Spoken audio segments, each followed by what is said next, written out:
Hello, everyone, and welcome to another edition of Dorothy DeLay MasterClass Series.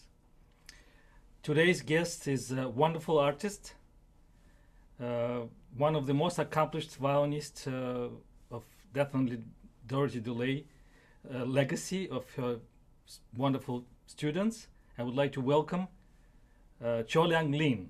Yes, hello, Jimmy. Hello, Dmitri. Hello, everyone. Thank you Delighted to for be here. thank you for joining. It's a As you pleasure. know, we celebrate Ms. DeLay legacy because she was a graduate of Michigan State University in 1937. So it's wonderful to have you because you were very close to Ms. DeLay, I know, and perhaps you can share some stories about your studying with Ms. DeLay. I'm sure you have very close relationship, and if you have something, maybe you can tell us before we start listening to some of the students. Okay, well, why don't I start from the first time I ever heard the name Dorothy DeLay? It was 1973 in Sydney, Australia, and Itzhak Perlman came and played the violin like God. And he was so gracious. He came to my school, the Sydney Conservatorium of Music, to give a master class. Having heard Perlman in recital and in concerto, I absolutely had to wiggle myself into that master class and play for him. I just had to. I was very young. I was 13, and I really wasn't quite ready to play anything for anybody, but I had to. So I persuaded one of the senior professors at the Sydney Conservatory to put me in the master class, and I played the Mendelssohn. And Perlman came to the school, and he was, as anybody who knows Itzhak Perlman, the funniest guy around, and he taught me certain things about the violin playing, but he also told everybody, a packed auditorium of eager young music students, about his studies at the Juilliard. So his standard joke was this Galamian vibrato exercise. So he started telling us about his two teachers. He says, well, there was Ivan Galamian, and so with Mr. Galamian, and he they put on this voice, then he says there are three vibratos, if you know, very slow, medium speed, and then there's the fast vibrato. So we cracked up, of course, and so to get a glimpse of what this great violinist studies, his studies days, student days, it was wonderful. And then he started talking about this Dorothy DeLay, and he would just start and say, like, well, with Dorothy DeLay, my lessons would be like, okay, sweetie, let's hear some Bach. And then I said, good God, who in the world calls her or his student sweetie? And then next thing he would say, he was like, oh, and then Mr. Lay would say, okay, Sugar Plum, do this and that. And I thought, this is just too funny, because how does any teacher call your student Sugar Plum, sweetie, and all that? It sounds like something straight out of those old American movies, And but what I felt behind all these, wonderful, cheerful jokes was the fact that Perlman had such deep affection for this Dorothy DeLay. So I started asking around, because it was a new name to me, um, and people who really knew, about music in overseas, they said yes, Dorothy DeLay is a superb teacher. And of course, I didn't need any more confirmation. The fact that she produced a Perlman as a student, that's great. And so, but I didn't know enough about her. So 2 years later, when I was 15, I was absolutely determined to go and study in New York at the Juilliard. And came time to pick a teacher. And I, of course, was tempted to go to Galamian, the most famous teacher of them all. Someone had told me to go and study with Joseph Gingold, and Neville Mariner told me to go and study with Yasha Heifetz. These were all like daunting, godlike names to me. So finally, it was George Pauk. Georgie Pauk, the fabulous Hungarian violinist who visited Australia, and this was 1 month before I left to go to New York. It was, down to the wire. I had to put somebody's name down in my application. And I played for him, and he said, "Don't think anymore. Dorothy DeLay is the one you want to go and work with." I said, "Okay, if Mr. Pauk says so, that's good enough for me." So I put her name in the application, and I got in. I played the audition at the Juilliard as a pre-college student, and I was accepted into her studio, and that's how it all began. So it started back in '73. That's a long time ago. Yeah. Wonderful, wonderful story. I think I remember meeting you first time in Aspen in summer 1991. I think you just recorded Nielsen Concerto, and I think at that time you came to Aspen and played Nielsen. Is it right? Oh, I want to tell you about the Nielsen Concerto. Oh my goodness. Yeah, just a very side note. I don't know, how you or many young players or play the Nielsen. It opens with a really difficult kind of recitativo. Very declamatory, very dramatic, and it's very hard. So that morning, I had just flown into Aspen, and I went straight from the airport to the tent to start rehearsing. And I hadn't warmed up. I'd been sitting in the airplane. I started in Albany, New York, having played the night before in Saratoga with the Philadelphia Orchestra, the Glazunov Concerto, and then my hands were not warmed up at all, and Aspen, as you know, in the morning can be very cool. Yeah. So I walked on stage, and Larry Foster said, "Let's start." I said, "Larry, if you don't mind, can we start with the last movement? Because I think I might hurt my hand if I start right away with those treacherous runs and tenth and all that, and I might just injure my left hand." And he said he was a little puzzled, but then I explained to him, "I'm just not warmed up. Can we warm up with the third movement?" So he was very obliging, and so we did, and then we went back to the opening afterwards. But it was one of those crazy travel days, in the summer, because obviously if I had missed a connection or some flight delay, I would have missed that rehearsal, totally. But you remember that, Nielsen? Oh my I goodness. remember I was at the rehearsal too, so I remember everything. As people as we do, but then it also takes time to adjust because of the altitude in the high mountains, so it's hard to even. Oh, it was crazy, because Saratoga had a kind of like a really misty night. The night of the concert, it was kind of like drizzly a little bit, so it had a very high humidity, and then to go into this 20% humidity environment of Aspen, I think the violin probably just went crazy.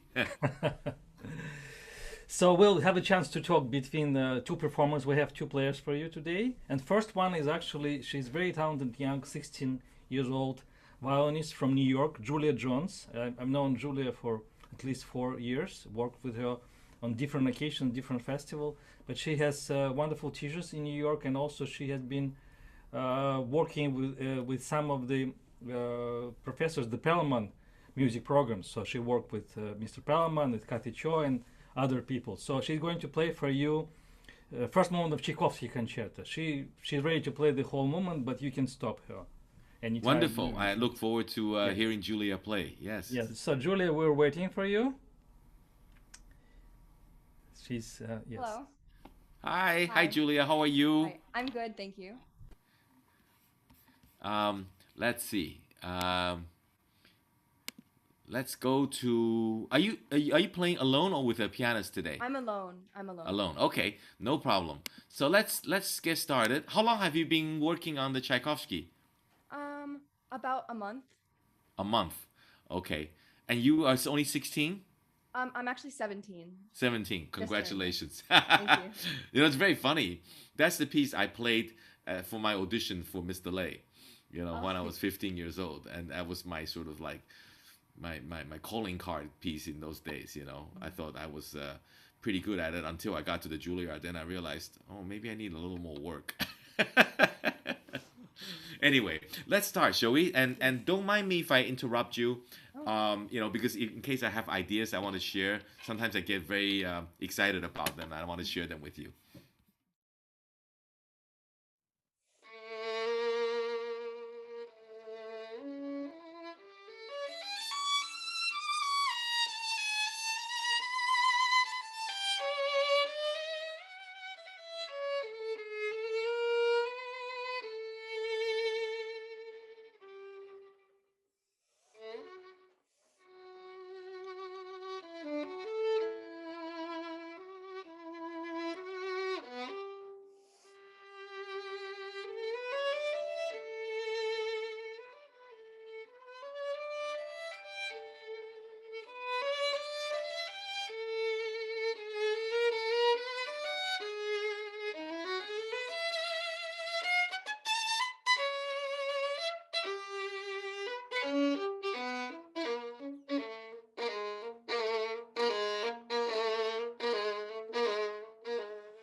Julie, I'm sorry to interrupt because I know you sound very beautiful, and we just had a few minutes before trying to set up the sound. Can you just make sure that your original sound is on because I hear little distortion in the sound.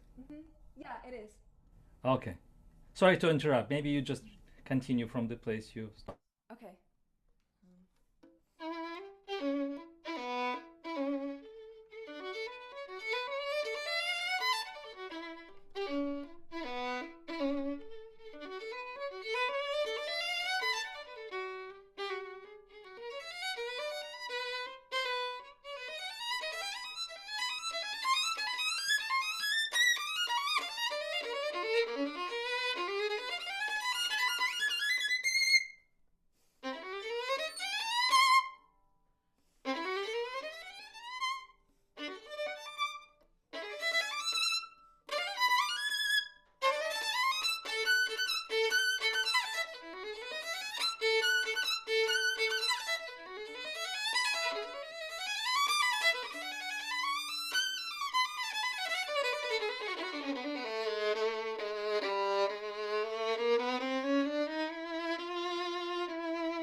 Hi, Julia. Sorry, I was starting to speak, but then I realized I had muted myself. So, um, first of all, terrific playing, really good. So sensitive and sensible, lots of wonderful things. Um, And I think I have some ideas that I can share with you. You can hear me okay, right? Yes, I can. Wonderful. Great. So, a couple of rhythmic distortions. First of all, let's get them out of the way. Here, bear with me for a second. I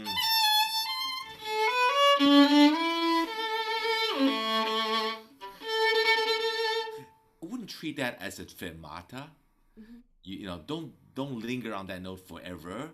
Same thing.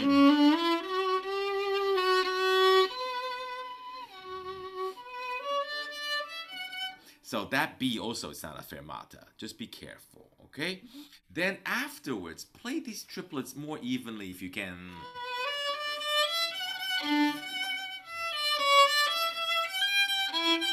Then kind of like they're not tita bum ba ba ba ba ba ba ba ba ba bum. They're not quite triplet like, okay? Okay. And then the other thing is you started playing this.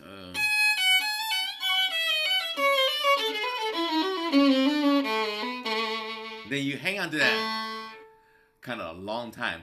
Can that be just strictly an eighth note as written?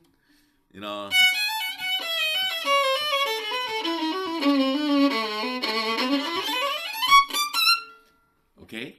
Now, and just one tiny bowing thing.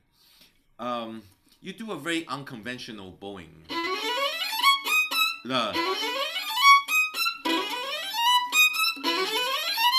Now, there's a pitfall with that. When you start at the tip on an up bow, it's a bit weaker than the down bow. So, given how kind of that music there is a little bit combative between the orchestra and the soloist, yo bo bo, do ba ba, etc. I'm just trying to make a gesture. Kind of everything's is very strong, powerful. So you might want to think going back to the conventional all down bow each bow. We can do that or separate. You can certainly do either one. And I hope you understand the reason why I'm suggesting Yes, that yes, you I start do. down bow. It's that power that you need to dig the sound out, especially at a low register. In a big hall, you don't want any sound to disappear. We always have to remember that when we play in our practice room, our living room, our teacher studio, it's not quite the same as being in Carnegie Hall. It's a large space, and you have to fill that up, not necessarily by being loud, but it has to be clear, clearly articulated. Now, then the other thing is, on a more fundamental level, we can work on it a little bit, which is to get your sound a little bit thicker, a little bit more, to get more core to your sound. You tend to float the sound very nicely, but I would love to have you play certain places a little bit closer to the bridge and with a little more vertical pressure,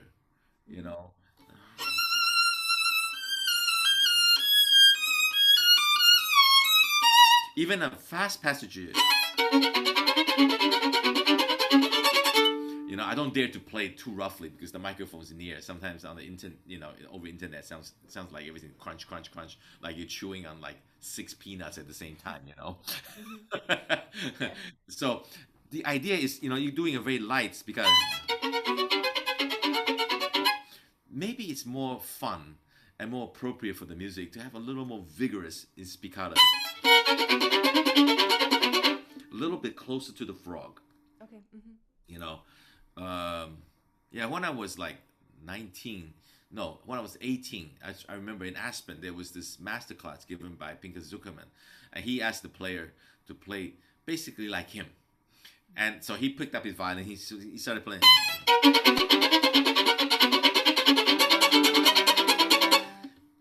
All I hear was the crunch, crunch, crunch, crunch, crunch, crunch, crunch, crunch.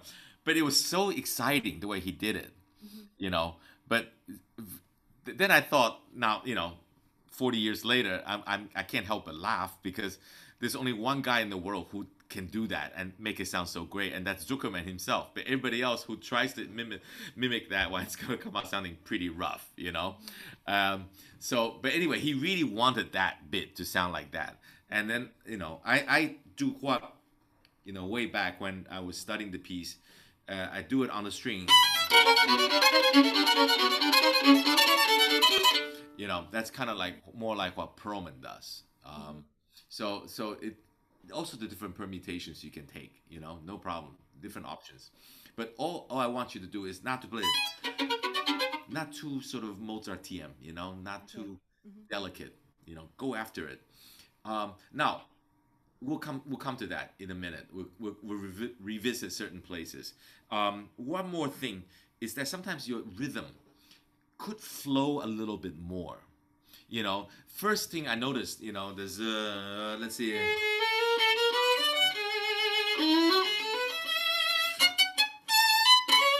So why did you hesitate on those three upbeats? You know, take it up. You know, take off the tempo, and then in fact, I think in the score, you know, Tchaikovsky didn't write dots on them. You know, which brings me to another point, which is, you know, this is one single concerto that has been changed, altered, added on, subtracted in the left and right by everybody, you know, since its premiere. And I always laugh at the fact that, you know, if anybody stands up to the Brahms Violin Concerto, the Beethoven Concerto, and do the same subtraction and addition, you know, they will be laughed off the stage. People say this is the least musical performer in the century, right? But somehow Tchaikovsky people feel like, okay, we'll abuse it, it's fine. I don't understand what the thinking is, you know. Maybe it goes all the way back to Leopold Auer, who changed this piece wholesale, and so people to this day still think that they can do whatever they want to this piece. Not that you do, no. You're very good about keeping things to the core, you know, what Tchaikovsky wrote. But I always ask my students to get an orchestral score and have a look at what Tchaikovsky actually wrote originally. And that's what Mr. DeLay told me when I was doing the second study of this Tchaikovsky when I was about 16, 17. And it was a revelation.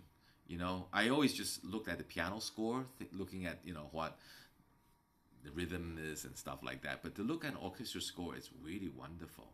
You know, it's a rich, lovely, sumptuous piece. But then, you know, the violin part has various different articulations, some different,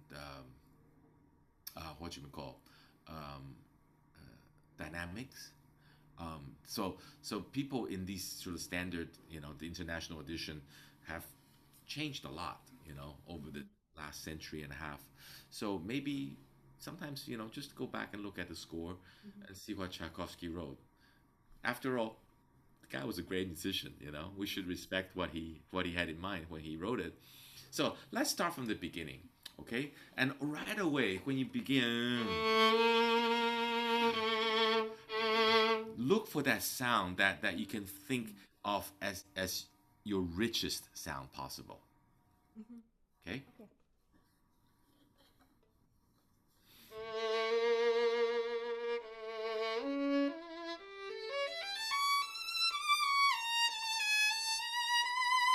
Good, Julia.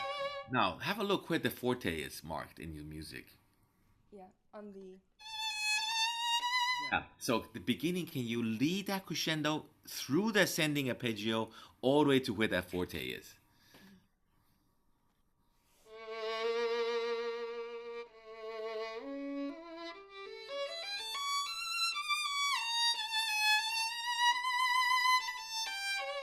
Good. Good. All right. The crescendo is better. Now, Tchaikovsky also wrote in an accelerando, didn't he? He went from duplets to triplets to quadruplets. So that's a built-in accelerando, right? Acceleration. So oblige him by don't slow down.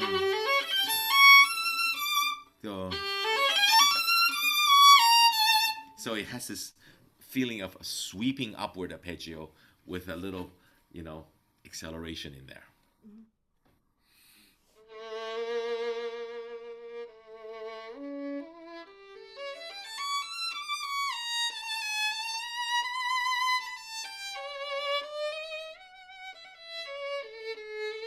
Good.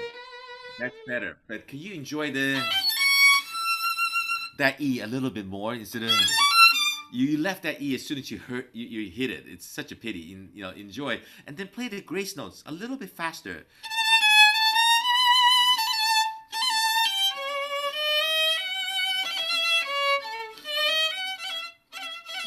A little more delicately. Yeah.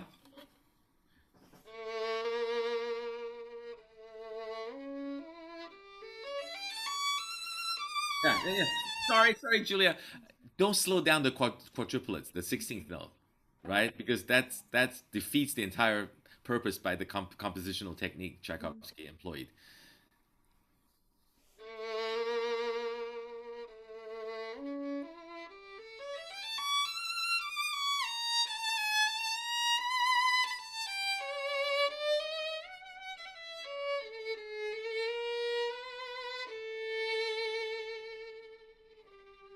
Good. Now, could you also think about this entire opening soliloquy as something that rises very quickly from the depth of the violin all the way to the top and then gradually meanders down and calms down? So the initial acceleration is fast.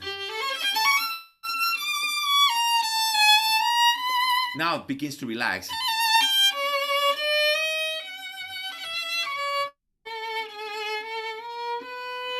Finally calms down into that fermata.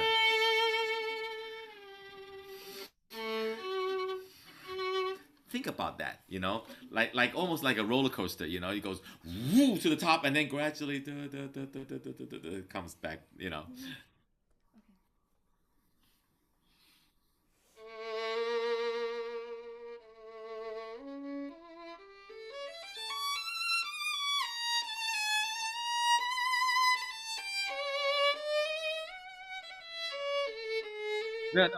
Yeah, but pull back the tempo. That's the whole point, right? The eighth note. Da da da da da da la la la la. Right? And enjoy every note. Play every note beautifully, huh?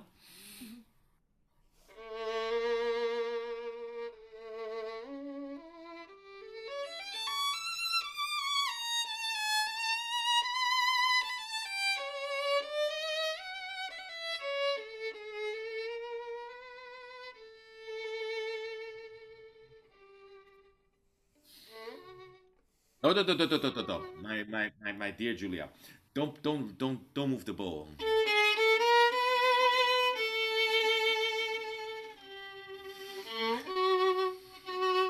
Because if you take the grace note away,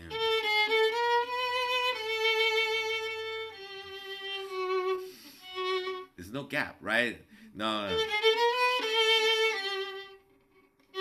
Right? So,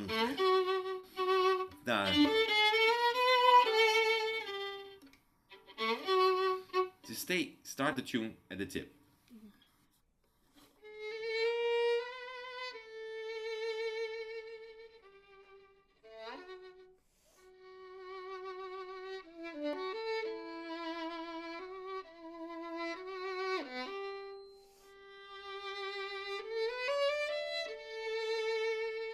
Good.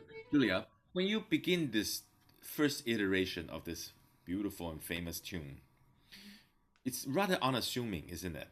It's moderato. It doesn't say like, allegro vivace or con brio or something. It's just rather modest, very sweet. So, and then the strings just boom, boom, boom, boom, boom, very nice. So maybe you can use a little less thick vibrato at the beginning. Later on, we're going to do different variations on that tune. It's going to become more and more, obviously. But the first time, maybe a little bit more elegant,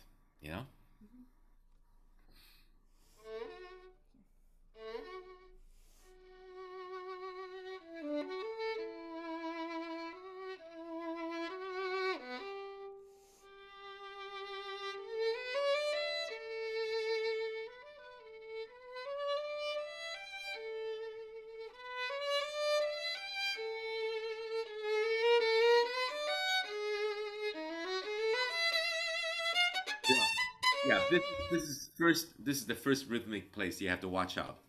Yeah.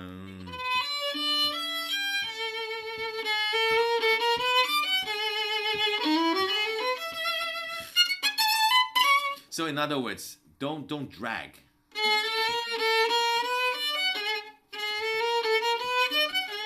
Okay, keep the rhythm going because in fact you're slowing down.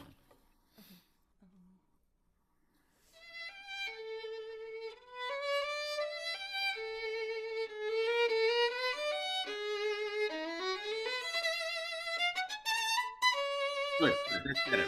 Just fill out the triplet better.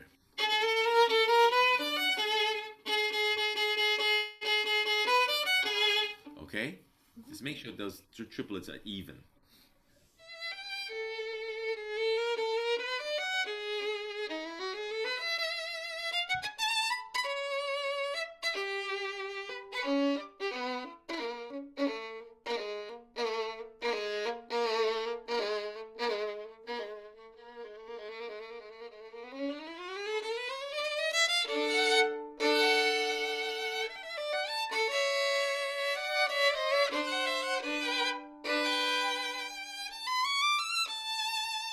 Good, William. That's a lot of very good playing. When you do the final build up,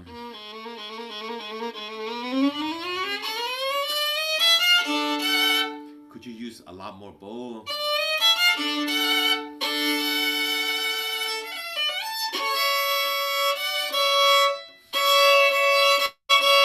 More bow.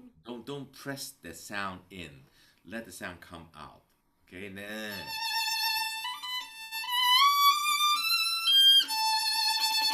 now keep the bow direction. Okay, so let's try that. Just do from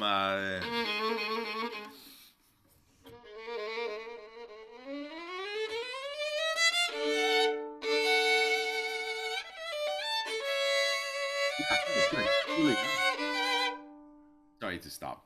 The da da da da dum bum. More bow on the last 4/16. Yeah.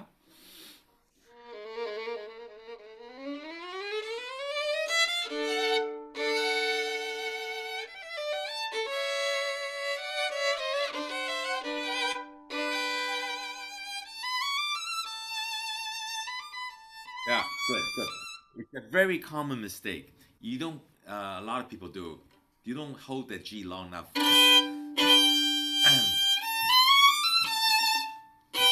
Count 2. Okay.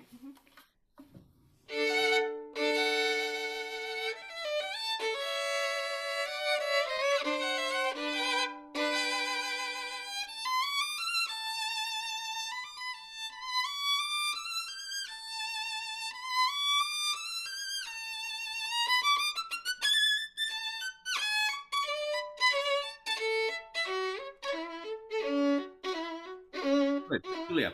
Yeah, now there you have plenty of bite. That's good. But I would love to get some more bow speed in there too. Do you think that's possible? Yeah.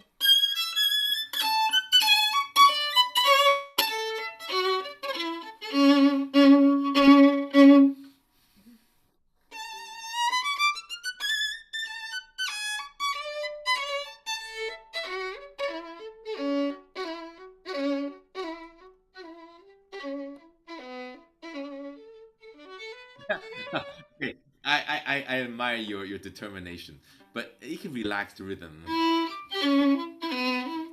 Nah, don't have to bite so hard there at the ben sostenuto. Okay, so and then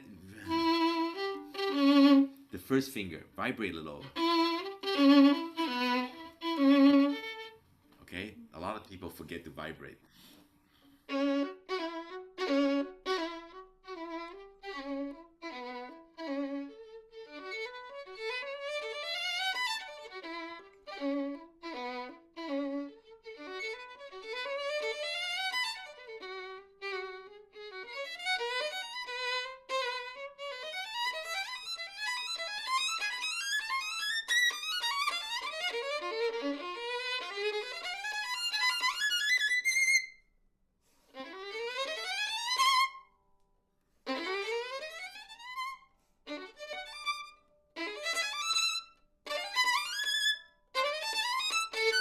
Good, Julia. Okay, I'm not disputing what you want to do, which is a drop, But I'm just going to tell you that in a big concert hall with a full-size orchestra, that's not going to be so effective. It's not going to be heard. So I'm losing clarity, you know. So don't do. Maybe just do a little, you know.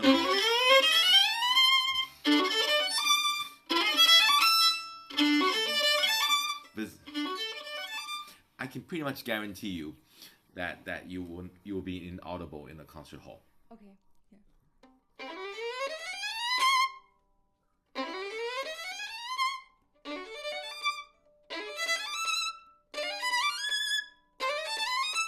Good, good, good. Now, so that passage, da da da da da da da, all very clean. Great admiration for you. Great. Add more bow speed because you're pressing down very hard. You don't need to press that hard if you have bow speed to compensate for the sound. It will add more brilliance to the sound, no doubt.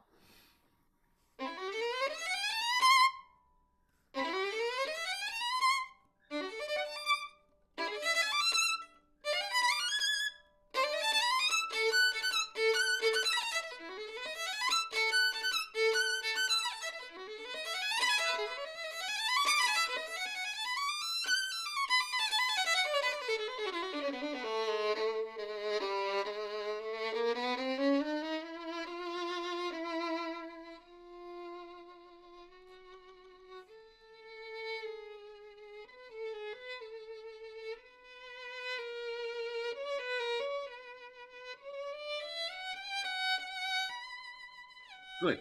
Yeah. Now, be careful, Julia. Don't drop the sound and go.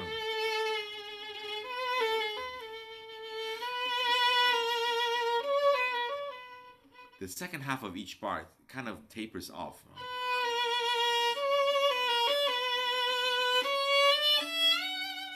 See if you can continue the phrase past each bar.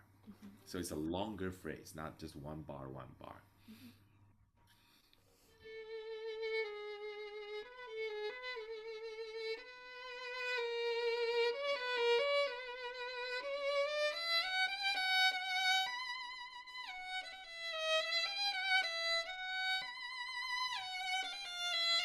Yeah. Yeah, all your grace notes are too slow. From the first entry of the concerto to here.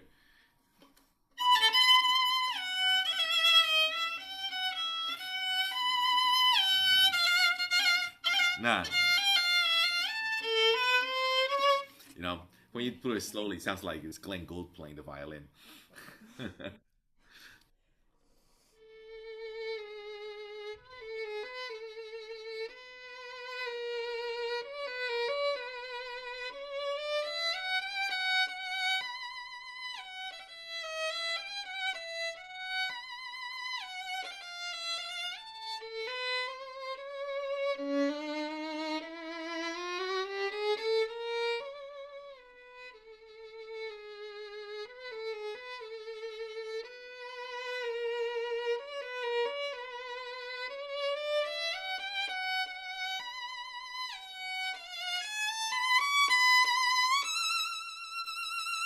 Yeah, good, good. Maybe a Russian slide here would be nice. What do you think, Julia? Sorry? What A was Russian slide?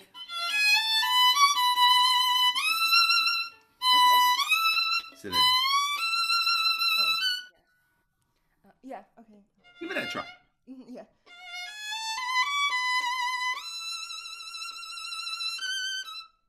Yeah. And then afterwards, uh, through that long E on the down bow, continue the bow pressure so that the crescendo continues to build to the next downbeat.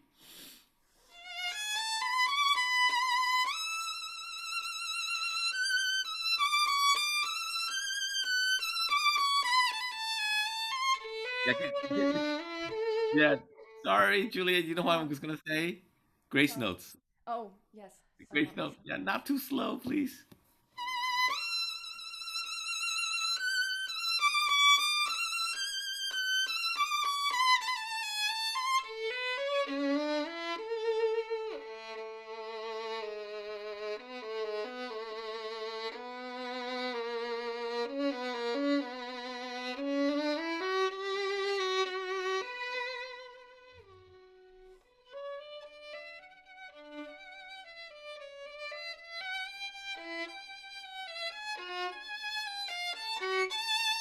Yeah, okay. Now, have you noticed that in the music there are accents here? Mm-hmm. Yeah. Yes. So play them as if a very expressive, a sigh-like um, accent. I see. Mm-hmm. Okay? Mm-hmm. Just gentle caress.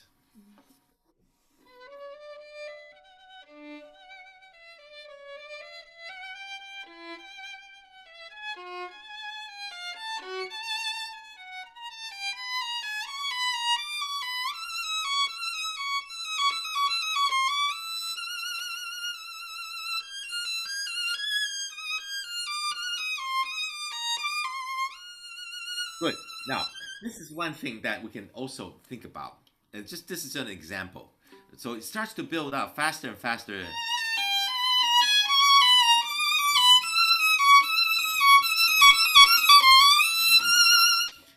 Build up more bow.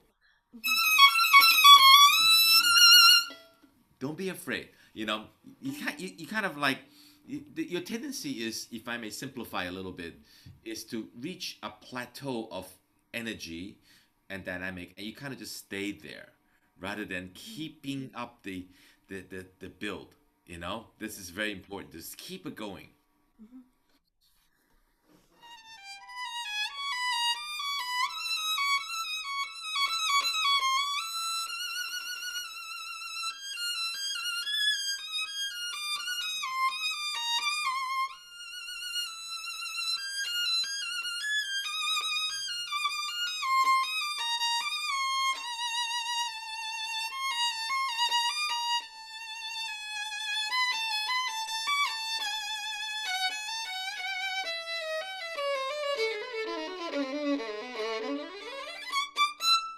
Okay, now there's this. I know music should sound precipitous a little bit, right? But if you run away like that, that's one risk is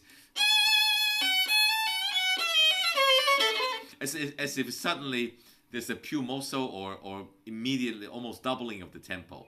So of course you should move, but maybe I would encourage you to keep the pulse.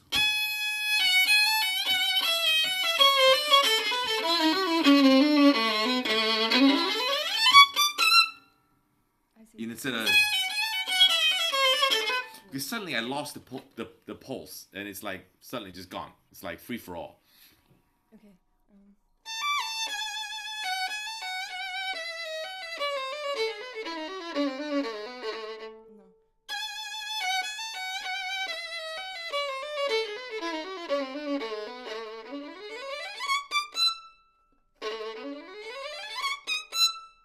No. Okay. Doesn't matter what bowing you choose to do on the triplets. Again, I would love to hear you play with a faster bow stroke and more bow. Instead, because by the end of the scale, you only ended up here. Then the triplets, it's about this much bow. I would love to hear you do that. Sorry. No.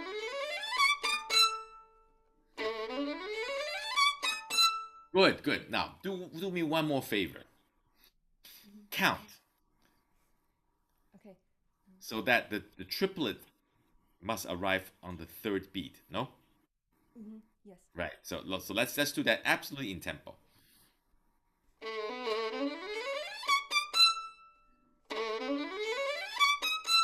Yeah, it's a little early, isn't it?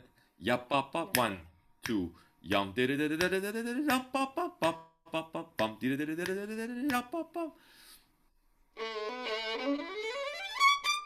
yup, up, bum. That's better. What I'm trying to tell you basically is that you're playing the scale a little too fast, Yes. right? You didn't quite fill out 2 beats worth before you started playing the triplets. Look, that's not gonna kill the music. It's fine if you happen to do that, but somehow the bar doesn't feel set. It's not filled out to its fullest. Okay. Yes. More bow.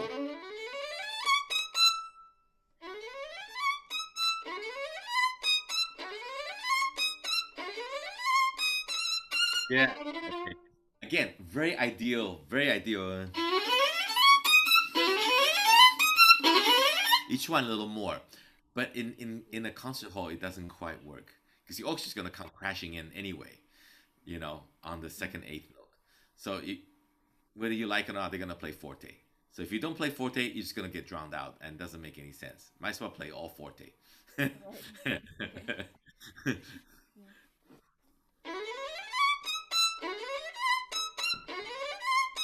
Okay. Yeah. Okay. It's a bit too fast too. One, Sorry, two.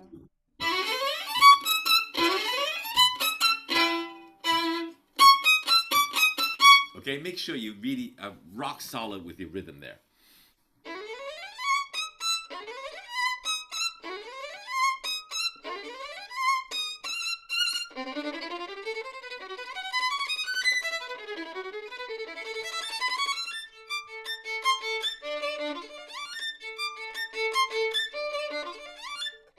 Yeah, yeah. Again, another very ideal thing. That's drop and crescendo. It doesn't work, you Oh, know.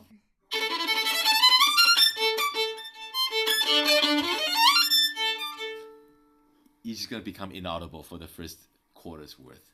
okay. You know, strong. Okay.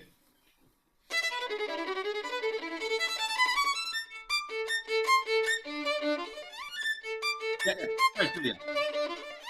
Sorry, sorry. Make sure you keep the same really powerful rhythm, the articulation throughout. You play some notes gradually longer and longer. It's ya ta ta ta ta ta ta. Everything very very marcato. Okay.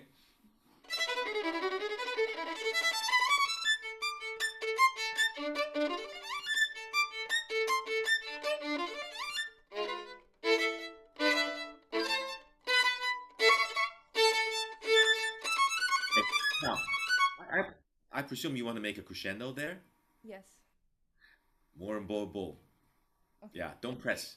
Just let the bow speed do the work for you. Each one, each group, more and more bow speed.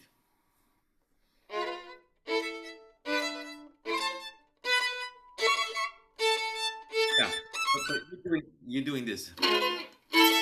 Why are you tapering off so much? Can you play? Yes. Keep the up bow strong too. You only do down bow strong. No, no, no. Oh, no, no, no. No, no, no. Oh, sorry. See what I'm doing? It's not. You just accent. I don't hear the tail end. Okay.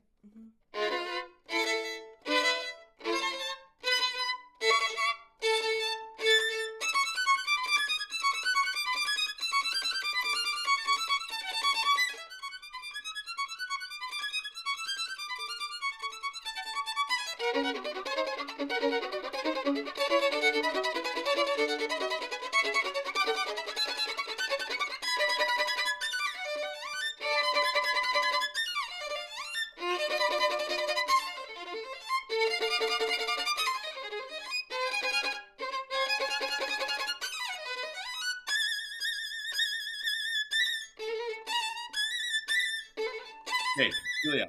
Okay, couple things left before we finish our session. When you play this, okay, it's very fast, and it is good. If you actually look at the score, Tchaikovsky wrote piano there. Doesn't have mezzo forte and piano. There's no echo. Okay. A lot of people play that echo, which is kind of accepted by now.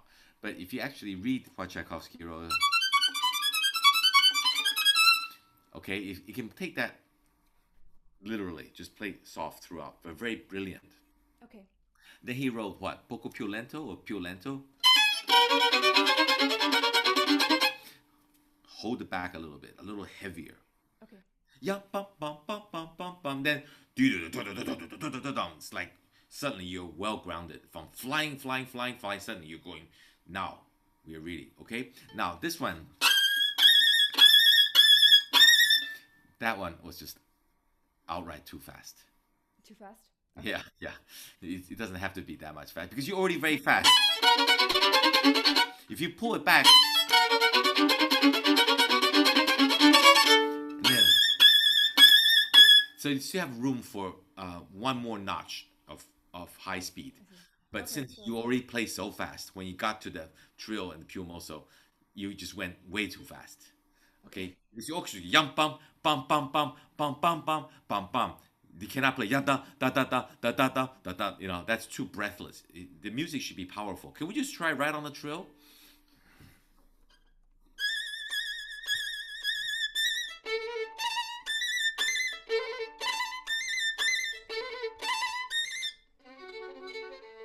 Yeah, yeah, yeah, yeah. Don't play like that. Nobody will hear you.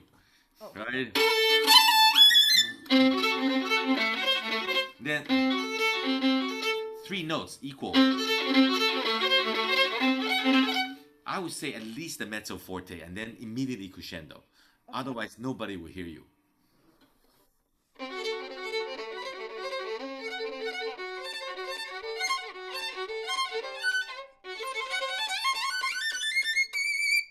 Even there, right? I still remember in 1976 in the masterclass, Perlman was trying to demonstrate this passage. He just went, he used the entire bow. And I was sitting in the audience going, whoa, how does the bow not fly out of his hand when he does that, It was so great and so much energy in the sound. So, this is maybe my parting advice to you, which is experiment with more horizontal bow speed usage, especially in high energy, high rhythmic places. I don't want you to do that all the time. No, no, no, no, not at all. This is not what I meant. But it's that when you need to make a crescendo, like we talked about this, who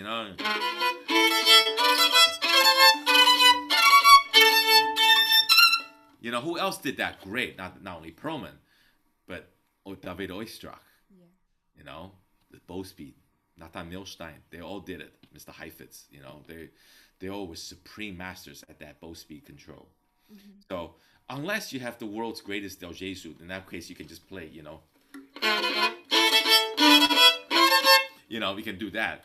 But failing that, I would recommend good bow speed. But think about it carefully. You can actually grade your bow speed into different, how should I say? You can grade your bow speed into different groups, slow bow speed, medium slow, medium, and then medium fast and fast, something like that. So, you can kind of like say, okay, this is one place where I need to use this kind of bow stroke, And for me, for instance, obviously that's very fast, right? So you say, okay, that's the fastest bow speed imaginable, right? And then the other places that, maybe maybe similar, right? But Yes. so if you can kind of start to design your bow strokes Yeah. accordingly, that might be a good thing. Yes, I think so. Okay, and then that will give you sound also more variety. Because right now you seem to know vertical pressure rather well, but it's not necessarily advantageous all the time.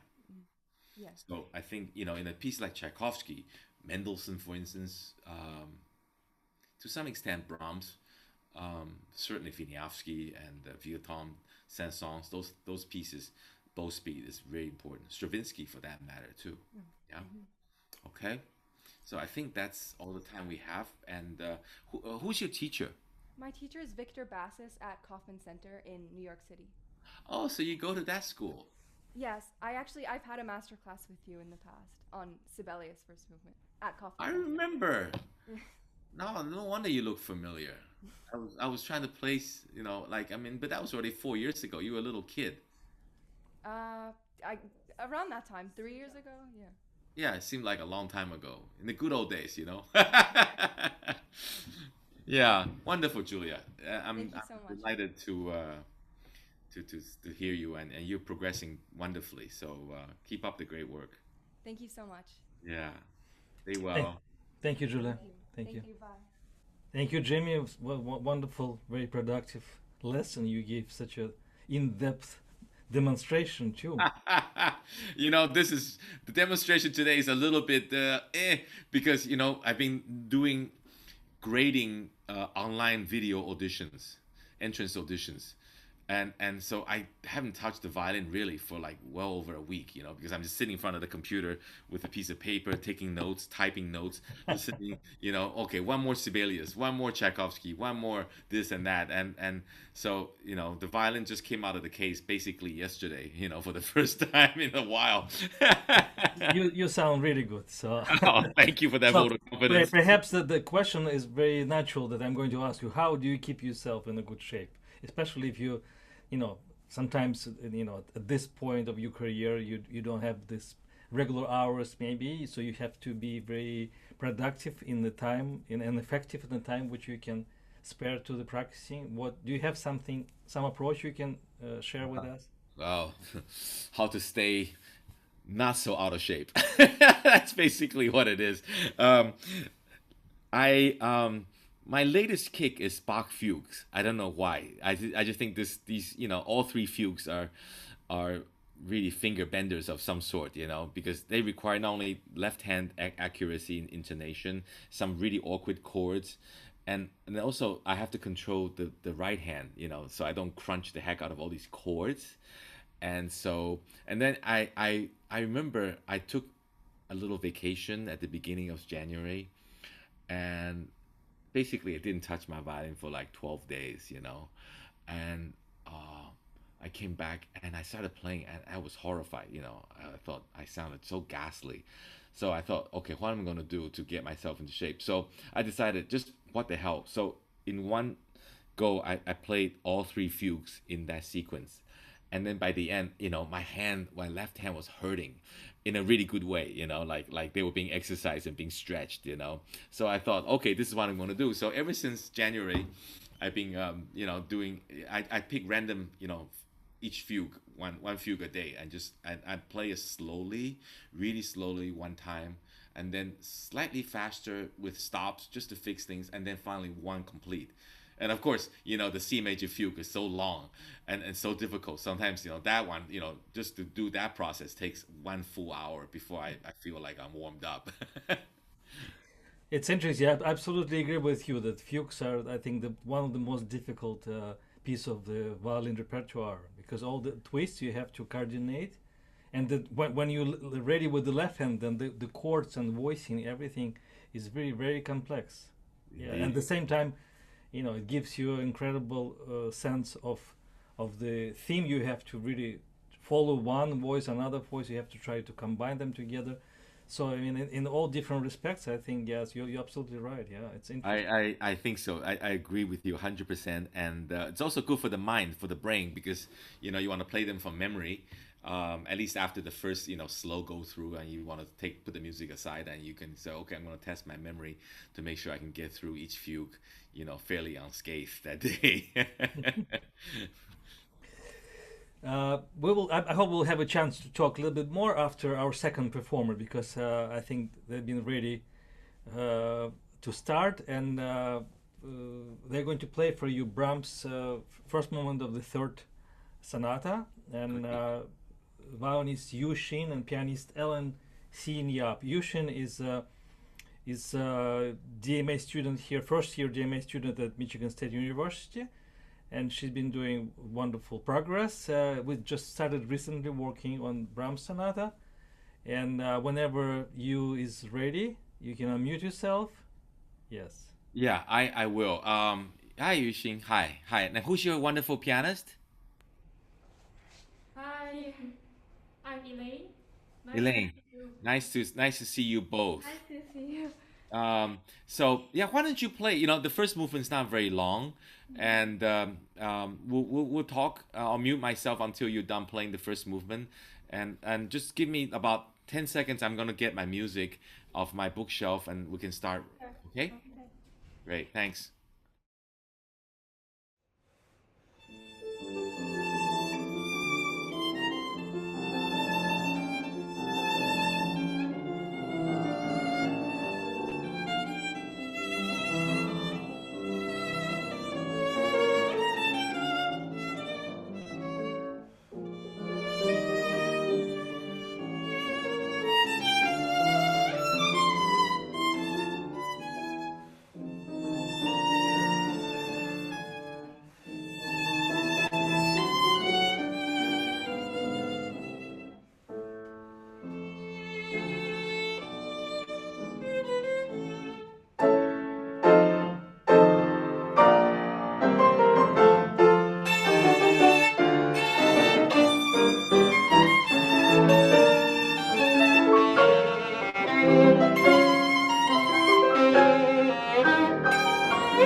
Well done, both of you.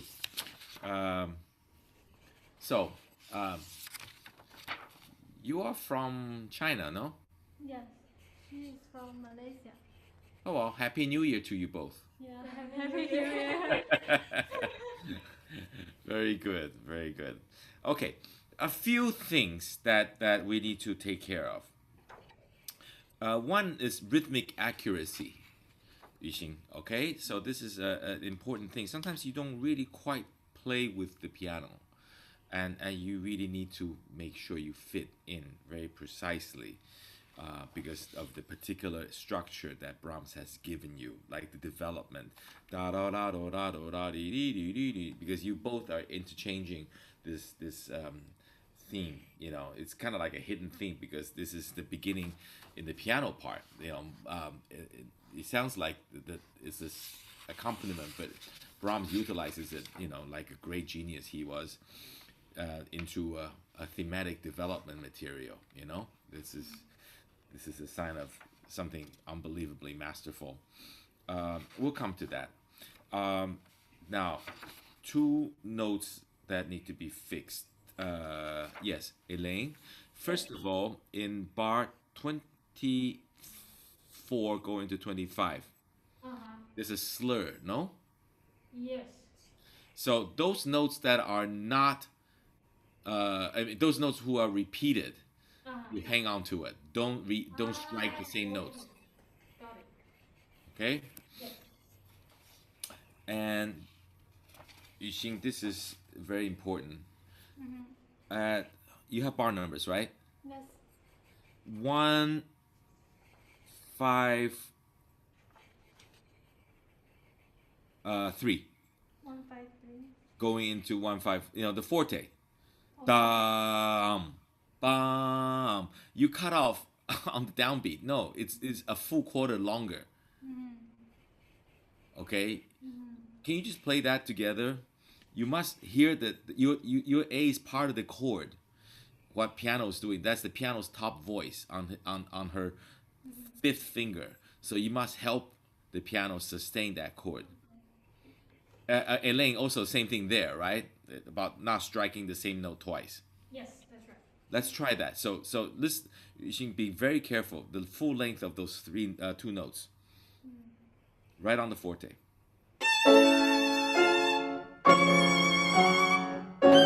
Yeah, okay, good. But now you're playing too slow. Right? Dum, dee-yum, bum, ba ba ba bum.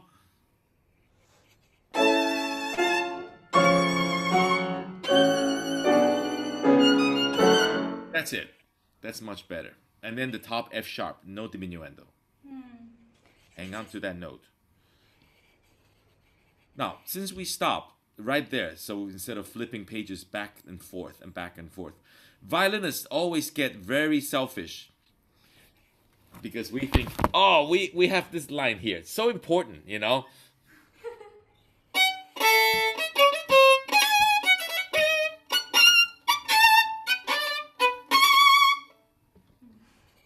Now, why are you going?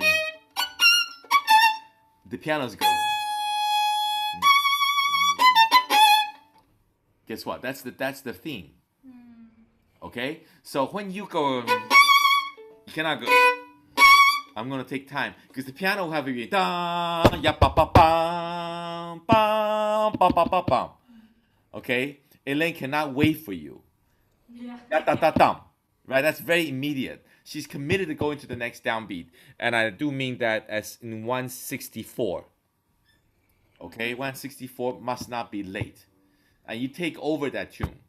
So you should hear.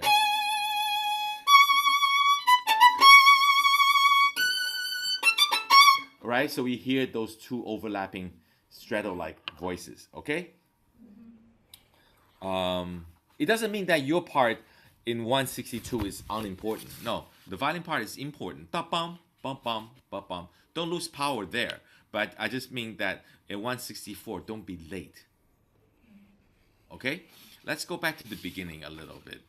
Cover the opening mood. What does Brahms write for the opening? Sotto voce. Expressive. Yes. Sotto voce means what?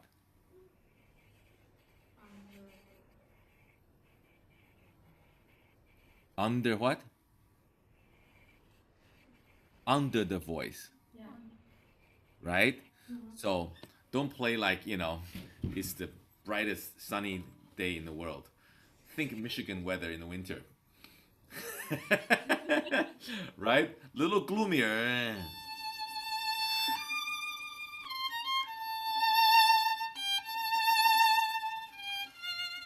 Okay? With sweetness, with feeling, but not hushed. Okay? And then the piano part should be kind of like creeping around, It's in the background, like floating in the mist. And the violin sings this beautiful melody, but hushed, like this.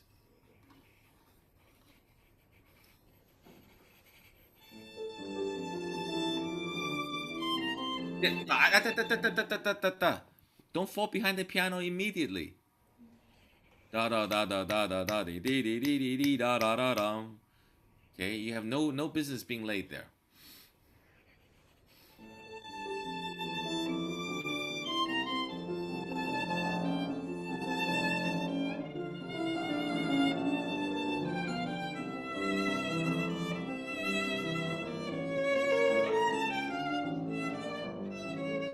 Keep falling behind. Why?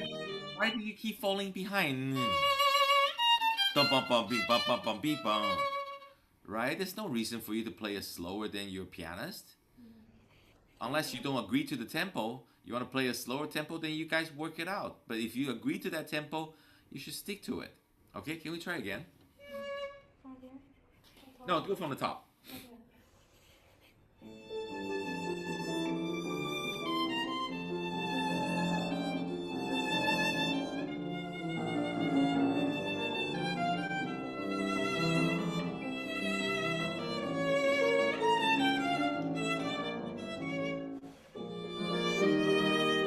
Now, you both of you should come to a little closer.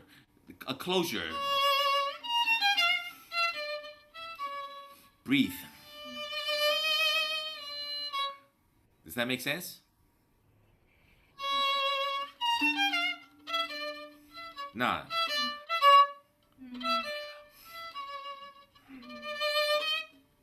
Okay, one. Da bum. Ba bum.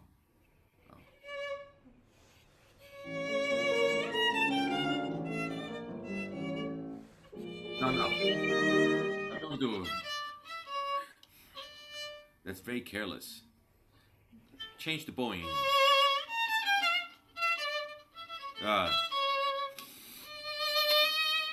Okay, if you're gonna do start next bow on a down bow, then finish on an up bow.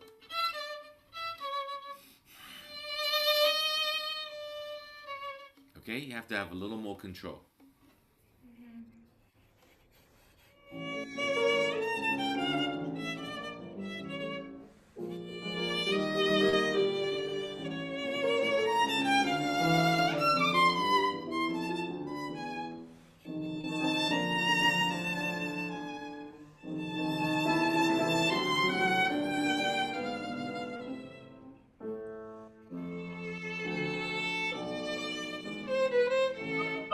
No. Why you press so hard? It's pianissimo.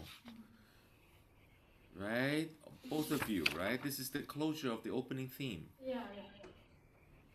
Go from la dee da dum, bar 16 at the half bar, please. 16.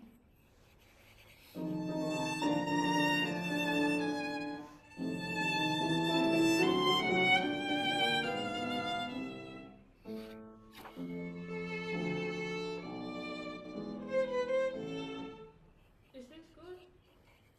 Yeah, but don't slow down. Why do you need to slow down?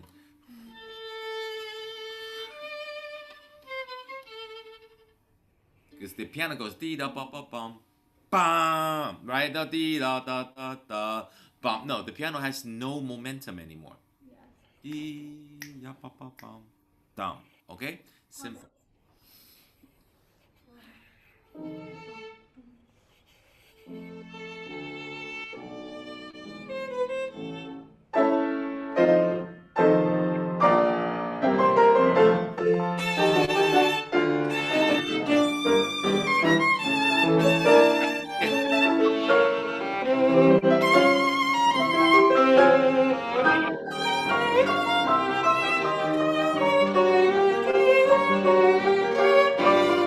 Hey, hold on. All right. I know you're playing very enthusiastically. That's wonderful. Again, you fall behind.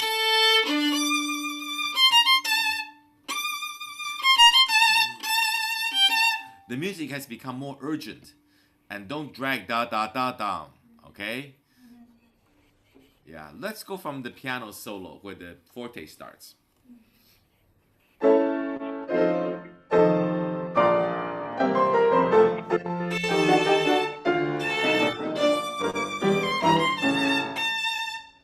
Yeah, you drag. Da da da da. Ya ba ba bam.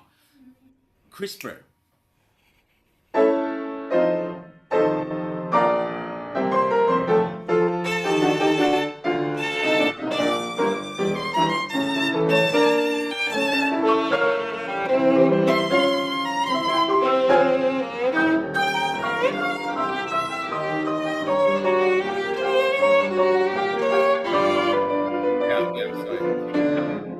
Yeah, your rhythm, Yixing, I think needs to be just generally a little more centered, a little more really poised. You know, this syncopated. You're not quite in sync with your pianist. And then this E flat. Play that full tenuto. Now,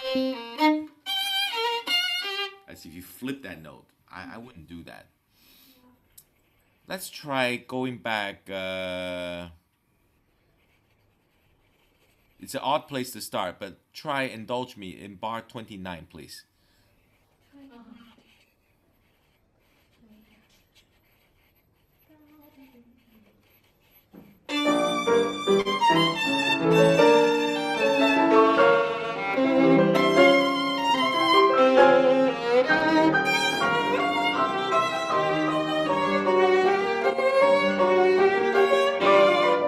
Yeah, good. That's better. Yeah, but now you're playing everything slower. I just want you to be centered. I didn't want you to play slower. All right, and then E flat is full, but it's not longer than a quarter. No. The piano's committed. Okay, you cannot delay the pianist from doing that. Okay, can we try once more? But just be careful with those things. Yeah?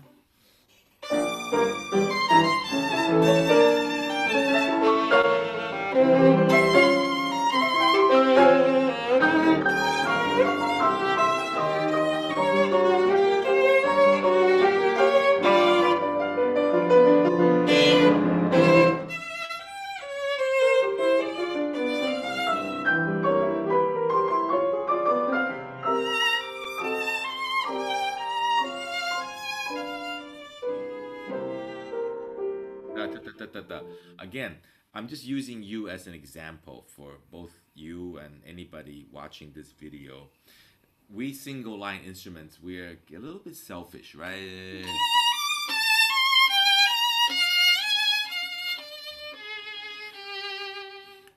Look how beautifully I slowed down at the end. The piano has one more bar. Dee da da da dee da. So your last bar is not the last bar of the phrase. Okay? This is a very, very common, I think, bad habit among so many string players. I think they think their line ends and therefore it must be the end. No, the line continues. This is why we learn from playing chamber music or playing orchestra. The line gets continued by somebody else. How about the where the piano goes? Oh no. Can we go from there?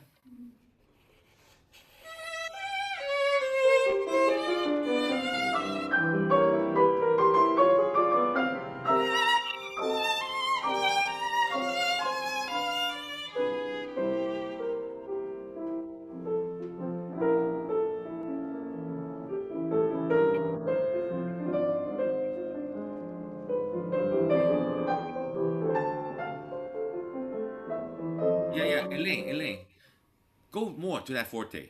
Don't be afraid. Dee-da-da-dee-da-dum. You know, be a little bit more effusively passionate.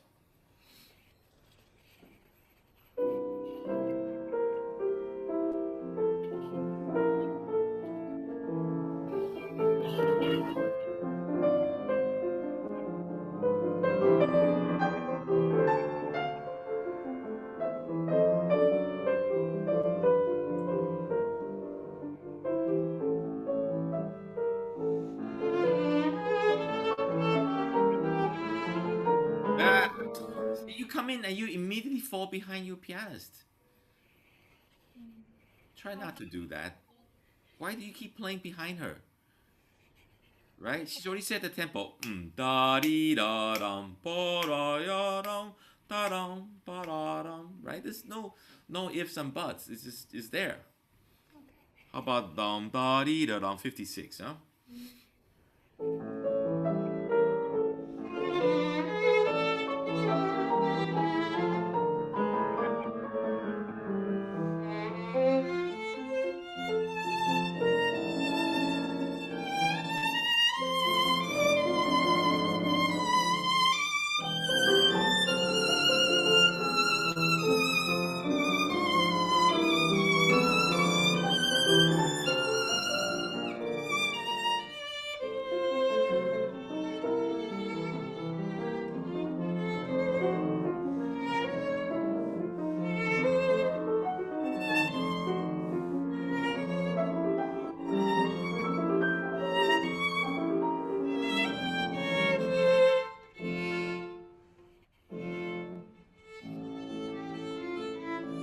Okay, good.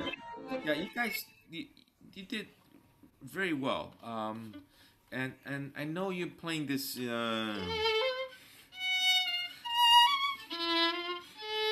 Make sure you try to play.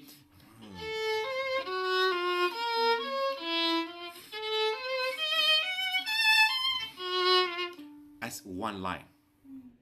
Okay, even though you technically did it all very well, but I still feel like there should be just one arch. Okay, now the reason I stop is that you must start the development together. All right, it's very fundamental. And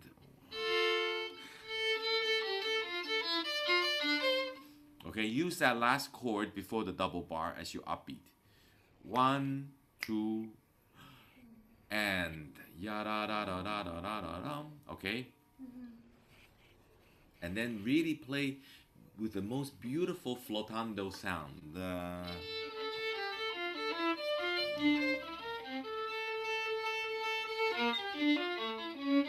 Okay, just do the last 2 bars before that, please. Yeah.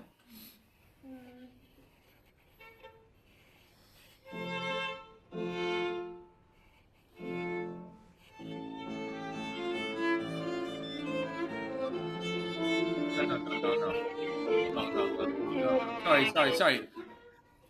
Don't vibrate.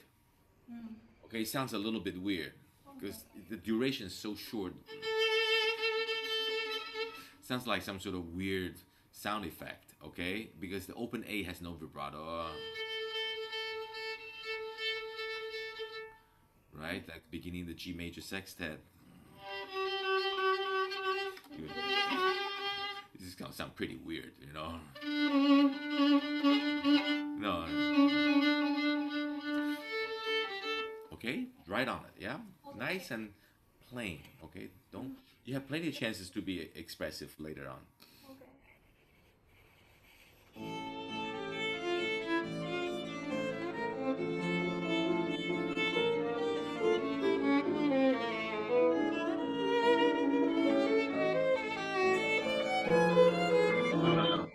Okay.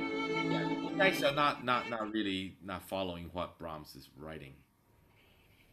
Okay, after 2 bars of just 4 bars of just beautiful exchange,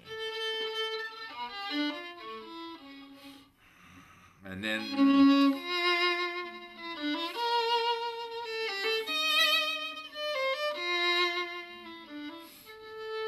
that's the voice.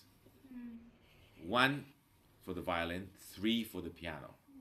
Bring that out. The others are subsidiary voices. Right? Let's play that. You know, that's the voice. You know, I often say, okay, maybe the first one is the clarinet, and then the violin comes in, of course, violin, and then the next one is actually maybe a flute, and then the lower one is the French horn. So think about 4 instruments in a symphony, and they all take their part, but they are connected. Okay, Elaine, bring those voices out. Yeah. Okay, and then those da da da da the noodling notes, play them a little less.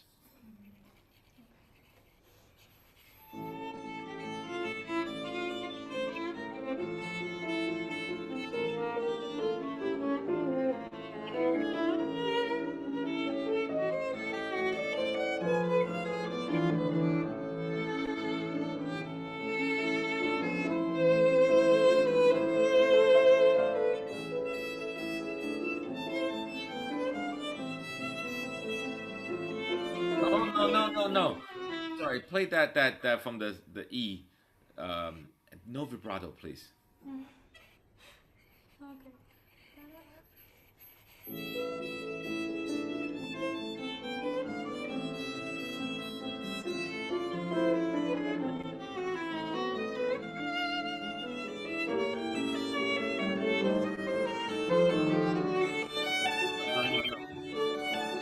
Why is the violin so loud there?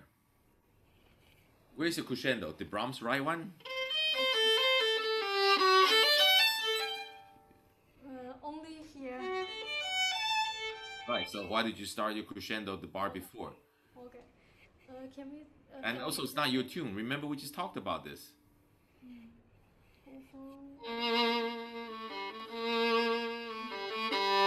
That's the tune, right? Yes. Go from here again, okay? Just get out of the way when you don't have the tune.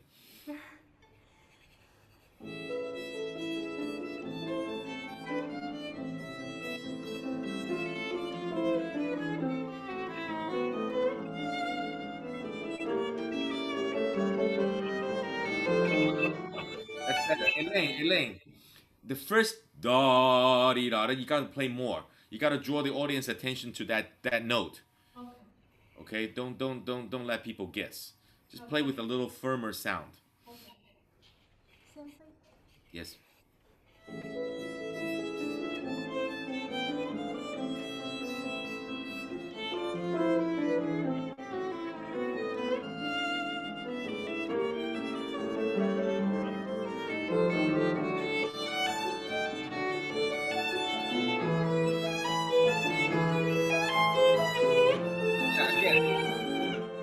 Sorry, I don't agree with that. You have a 4-bar gesture during which you can make plenty of crescendo. So why is that so loud? Dee da da da da da da dee da da da da. Let it take a while to build.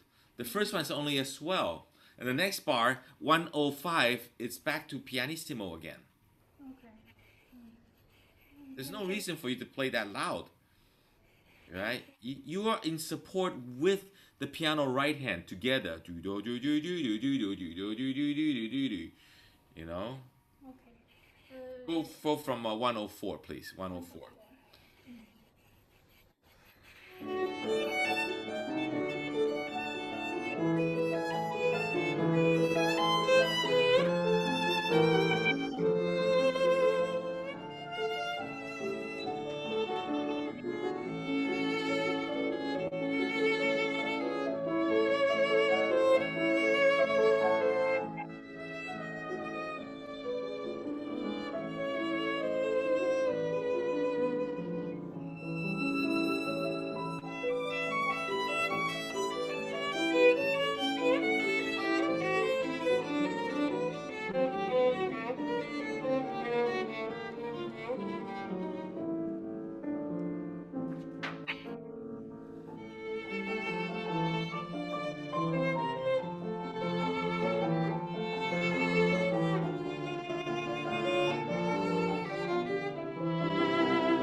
let's stop. Let's stop for a second. The development, it got better and better, and the recap was fine.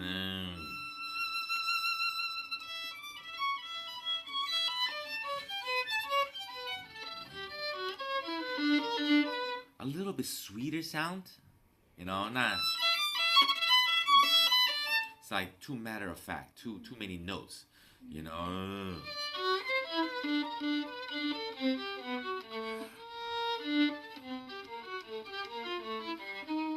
You know, murmur yes, but not so, you know, clinical. All right, work on that sound, that little velvety sound if you can. Let's jump now to. Let's go from 208, please. 208.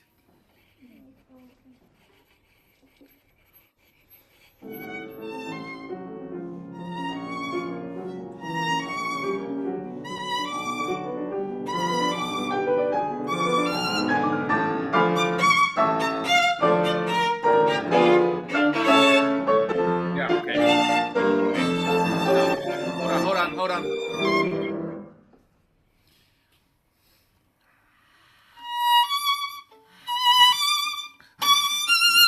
More crescendo, more fire, and then here. Now, it sounds so heavy. Yeah. It should be filled with energy, not heaviness. Okay. Try again, okay? Get that rhythm. Ba bum, ba bum, boom, ba bum.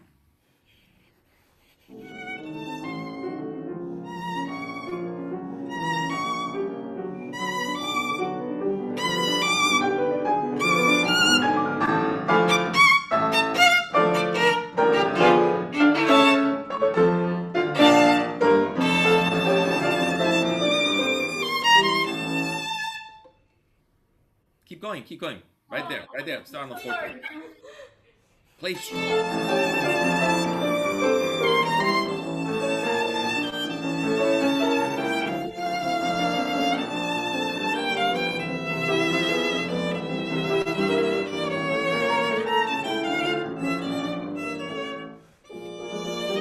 Yeah.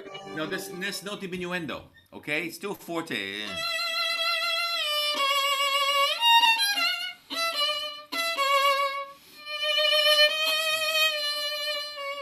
It starts to calm down a little bit, but it's still very turbulent. And the guy did not write any diminuendo until almost at the end. 232 is where he marked the diminuendo. Yeah. And he's still several bars from it. Okay? Then once more. Keep the power.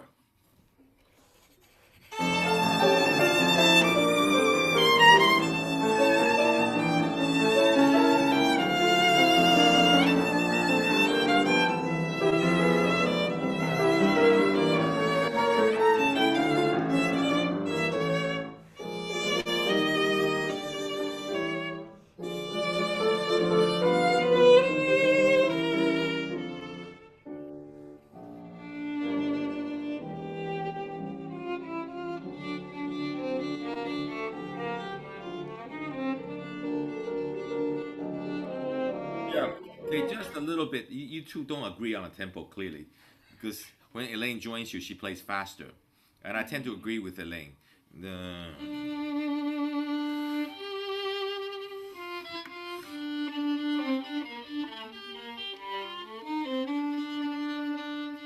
Tranquillo, yes, but it's not meno mosso.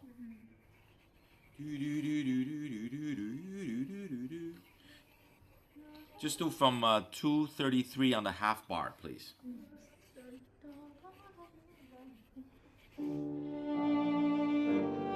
No. Elaine comes half a bar before you. Okay.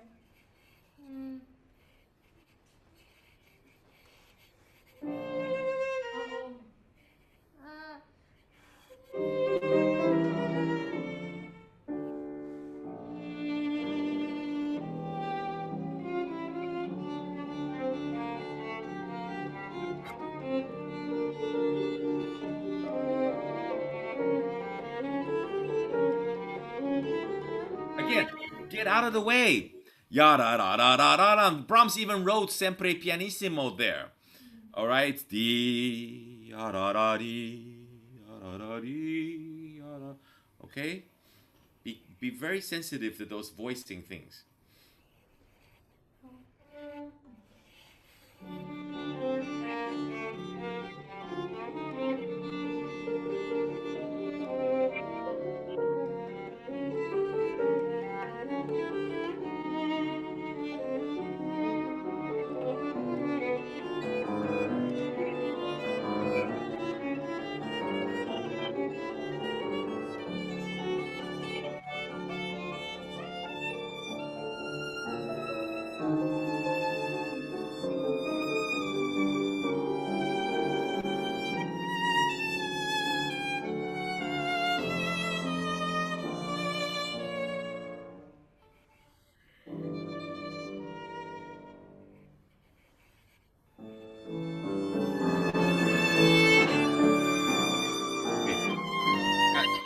Let me just tell you what I think.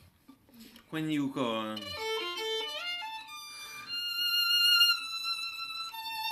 first time you took way too much time. This time was really good, but then you continue to fall behind the piano.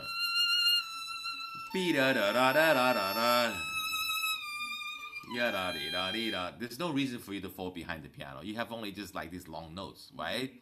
And then the ritardando for me, don't go too much past the sostenuto tempo you're gonna use for the very end. You know, don't burn.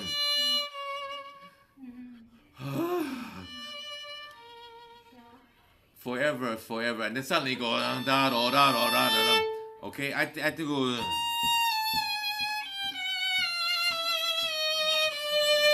3, 4, 1, 2, 3, 4, 1, down, 2, da, 2, da.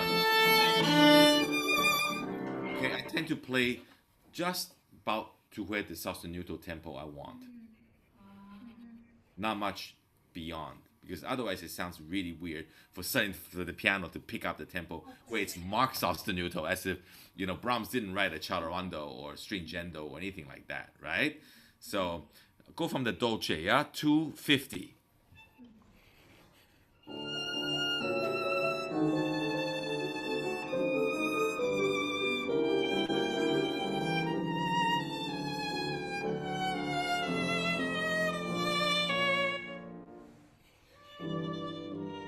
Wait, once more. Elaine, become more assertive as you change notes from the pedal D. Bom, bom, bom, bom, bom, bom, bom, bom, bom, bom. Becomes a little bit more, oh, suddenly you're present there. Yeah. And you control the ritardando. And the violin follows the piano.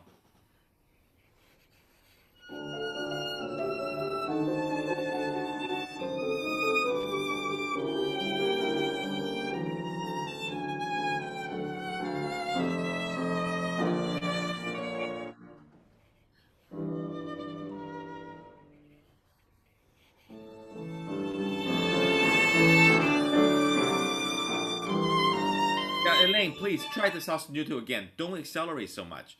It sounds a little ridiculous suddenly to pump it up so fast. Right there, huh?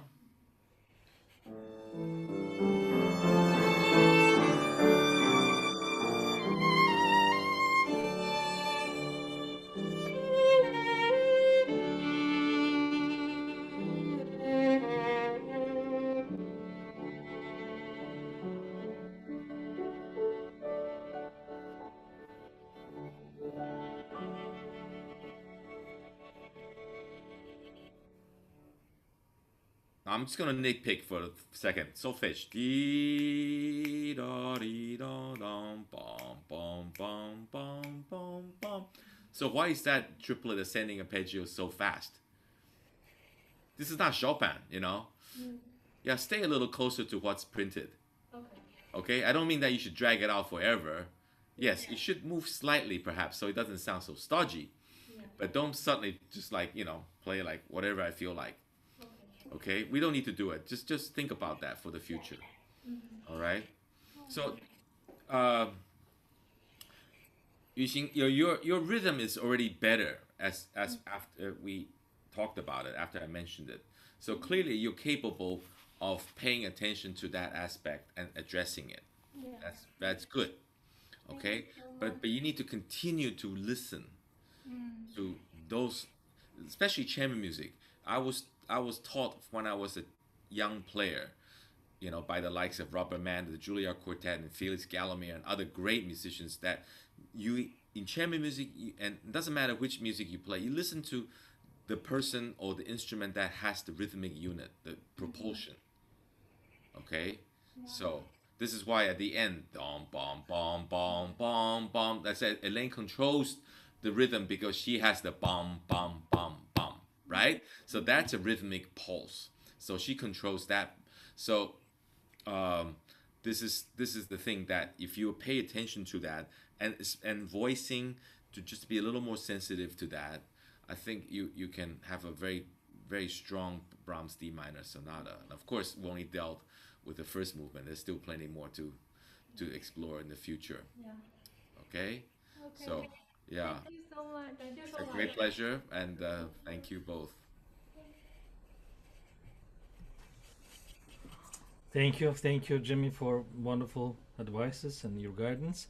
So, since you started talking about the importance of chamber music, I also wanted to ask you, because I know that you are involved throughout your career. Now you work a lot in your festival, and in Taiwan you were director of the festival, working with the younger musicians. So perhaps we can talk just for a few minutes how you feel that's importance of chamber music for overall development of musicians, and especially young musicians. And maybe you can share some of your experiences, because you were fortunate to work with wonderful artists of the older generation, and you played with Isaac Stern on many different occasions. You recorded some chamber music. Maybe you can share some of your experiences with those great artists. Well, it's chamber music. Is first of all such delight. It's so fun to play with friends, and you share musical ideas, and you go out for a good meal after the rehearsal or the concert. This sense of camaraderie, especially nowadays. With the pandemic. Yeah, I saw your wine collections. Yeah, so I know. But I really missed company. I miss the company of my friends and colleagues, and so I treasure the chamber music experience even more now than ever. But I had a great teacher in Australia, who encouraged me to go to the Juilliard. His name was Robert Pickler, and he was actually a student of Hubei, and he studied music theory from Kodai, and took some chamber music classes with Bartok. And so he told me I was 12 years old. He said, you play chamber music. You go and read quartets, read octets, sextets, whatever you can get your hands on, just go and play for fun and study some of them seriously. And so from a very early age on, I started listening to, I remember the Beethoven quartets with the Vey Quartet, and eventually some more Beethoven quartets with Budapest. And these wonderful groups, they started opening up a whole new horizon for me.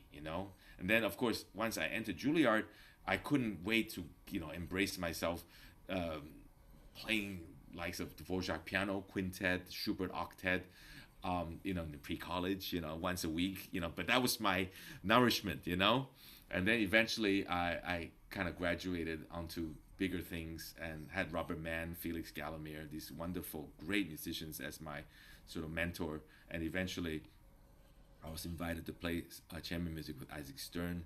And joining Mr. Stern then was, Yo-Yo Ma, Jamie Laredo, Michael Tree, Sharon Robinson, Matt Heimovitz, fantastic musicians. So I learned a lot from those encounters. So sharing my delight in coaching chamber music is one of my most favorite things to do right now. Not only just teaching violin repertoire, but, to look at what actually sometimes you can make chamber music out of Brahms Violin Concerto, that oboe solo in the second movement, for instance, right? When it returns, the solo violin is playing. So that becomes a duet, so that's wonderful. And Stravinsky Violin Concerto, for instance, it's all sorts of duets in the last movement. It's always a solo violin with, a bassoon, with clarinet, with flute, with trumpet, with the concertmaster, etc. So these things really come in handy, You know, if you say I'm going to be a big time soloist, so I don't need to learn chamber music, and that would be totally wrong. You know, I think you're missing out a huge amount of repertoire, and I always maintain that if you play Beethoven, for instance, you only get 10 sonatas and the violin concerto, and that's pretty much it. But if you're willing to explore his chamber music, then you have the quartets, the string quintet, the trios, and these fantastic works that represent the entire growth of Beethoven, right? His incredible evolution. And then that's when you begin to have a more complete picture of a great composer.